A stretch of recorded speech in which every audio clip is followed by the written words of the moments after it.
నమస్తే అండి. రాష్ట్రంలో అయితే మరి లోకల్ బాడీ ఎలక్షన్స్కి ఎన్నికల నగారా అయితే మోగింది. ఎన్నికల నోటిఫికేషన్ కూడా వచ్చేసేసింది. త్వరలో ఎలక్షన్ కోడ్ కూడా అమలు రాబోతున్న నేపథ్యంలో మరి జగన్మోహన్ రెడ్డి గారు అధికారంలోకి వచ్చిన తర్వాత ప్రభుత్వ భవనాలన్నిటికీ ఇంక్లూడింగ్ కొత్తగా పెట్టిన సచివాలయాలకు కూడా వాళ్ళ పార్టీ రంగులు వేసుకోవడం జరిగింది. హైకోర్టు అయితే ఈ విషయంలో ఖచ్చితంగా తీవ్రంగా మందలించింది, రంగులు తీసేయమని చెప్పి. మరి ఎలక్షన్ కోడ్ వచ్చినా కూడా ఇంతవరకు ఆ విషయంగా జగన్మోహన్ రెడ్డి గారు ఎటువంటి చర్యలు తీసుకోలేదు. దీనిపైన మీ అభిప్రాయం ఏంటండి?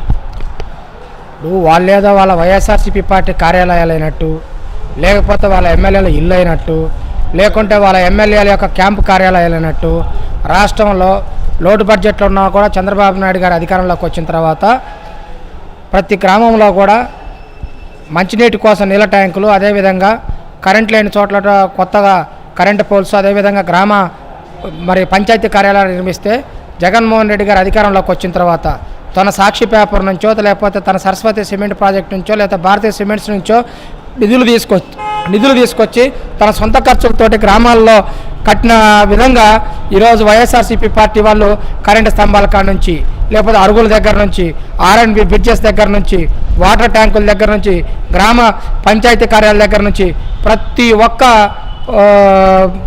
వీటికి కూడా రంగులు వేయటం, అదేవిధంగా జై జగన్ అని చెప్పేసి రాయడం జరిగింది.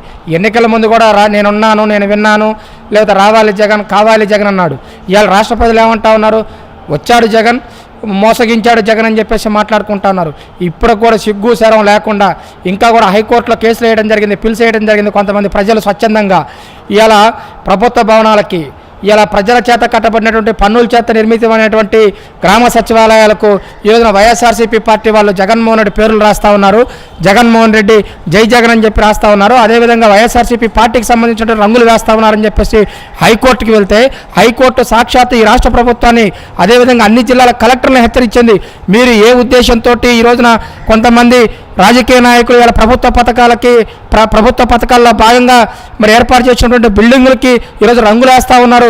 కాబట్టి వీటి మీద వివరణ ఇవ్వాలని చెప్పేసి కొన్ని జిల్లాల కలెక్టర్లకి ఇప్పటికే మరి హైకోర్టు కూడా ఆదేశాలు ఇవ్వడం జరిగింది. మరి అంతేకాకుండా హైకోర్టు ఆదేశాలు ఇచ్చిన తర్వాత కూడా హైకోర్టు ఆదేశాలను లెక్క చేయకుండా ఈరోజు రాష్ట్రంలో ఉన్నటువంటి వైఎస్ఆర్సీపీ పార్టీ కార్యకర్తలందరూ కూడా మరి న్యాయస్థానం లెక్క చేయకుండా బరి తెగించి ఈ రోజున మరలా కూడా ఇంకో కొన్ని బిల్డింగులకు ఏర్పాటు చేయడం జరిగింది. ఈ రోజున ఎన్నికల కోడ్ వచ్చింది.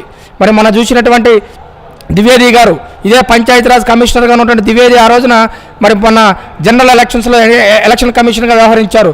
రాష్ట్రంలో ఉన్నటువంటి ప్రతి ఒక్క పసుపు రంగును కూడా మరి తెల్ల కలర్లు వేసి కప్పిపెట్టడం జరిగింది. ఈ రోజున ఈ 13 జిల్లాల్లో దాదాపుగా 28,000 భవనాలకు కానీ, లేకపోతే వాటర్ ట్యాంకులకు కానీ, అరుగులకు కానీ, R&B కల్వర్ట్స్కి కానీ ఈరోజున వైఎస్ఆర్సీపీ పార్టీ వాళ్ళ రంగులు ఉన్నాయి, గుర్తులు ఉన్నాయి. అటువంటిప్పుడు ఈ రోజున స్థానిక సంస్థల ఎన్నికల్లో పంచాయతీరాజ్ శాఖ కమిషనర్గా ఇలా హైకోర్టు ఆదేశించింది కూడా ద్వివేది గారినే. కాబట్టి ఇప్పటికైనా సరే ఈ రాష్ట్ర ప్రభుత్వాన్ని, ఈ ఎలక్షన్ కమిషన్ని ఒకటే డిమాండ్ చేస్తూ ఉన్నాం. ఏదైతే పోయినసారి జరిగినటువంటి ఎలక్షన్ల నిబంధనలకు లోబడి ఈ రోజున రాష్ట్రంలో ఉన్నటువంటి రంగులన్నింటినీ కూడా తెల్ల కలర్ వేయాల్సినటువంటి అవసరం ఉంది. లేని పక్షంలో తెలుగుదేశం పార్టీ తరఫున మేము కూడా తెలుగుదేశం పార్టీ జెండాలు గ్రామాల్లో ఎగరేస్తాం. తెలుగుదేశం పార్టీ దిమ్మలకి మళ్ళీ తెలుగుదేశం పార్టీ రంగులు వేస్తాం. ఎన్టీ రామారావు బొమ్మలు పెడతాం, చంద్రబాబు నాయుడు గారి ఫ్లెక్సీలు కడతాం పోటాపోటీగా. అంతేగాని ఇవాళ హైకోర్టు ఇచ్చినటువంటి జడ్జిమెంట్ ఏది ఉందో దాన్ని రాష్ట్ర ప్రభుత్వం కానీ ఎలక్షన్ కమిషన్ కానీ వెంటనే పాటించిన పక్షంలో చెంపగా తిరిగి మళ్ళీ చెంపదెబ్బలాగా తెలుగుదేశం పార్టీ ఆధ్వర్యంలో మేమందరం కూడా మరలా తిరిగి తెలుగుదేశం పార్టీ బ్యానర్లు కడతాం, జెండాలు కడతామని చెప్పేసి హెచ్చరిస్తా ఉన్నాం. సార్, మరి జగన్మోహన్ రెడ్డి గారు మాట్లాడుతూ వీలైనన్ని ఏకగ్రీవాలు చేయండి, ఖచ్చితంగా ఈ ఎలక్షన్స్లో మనమే గెలవాలని చెప్పి మాట్లాడుతూ ఉన్నారు. మరి లేని పక్షంలో వాళ్ళ మీద చర్యలు తీసుకుంటామని చెప్తున్నారు. దీనివల్ల చాలామంది యాక్చువల్గా ఇతర పార్టీల నుంచి పోటీ చేయాలంటే వాళ్ళ మీద కూడా భయపడుతున్నట్లుగా వార్తలు వస్తున్నాయి. దీనిపైన మీరేం చెప్తారండి?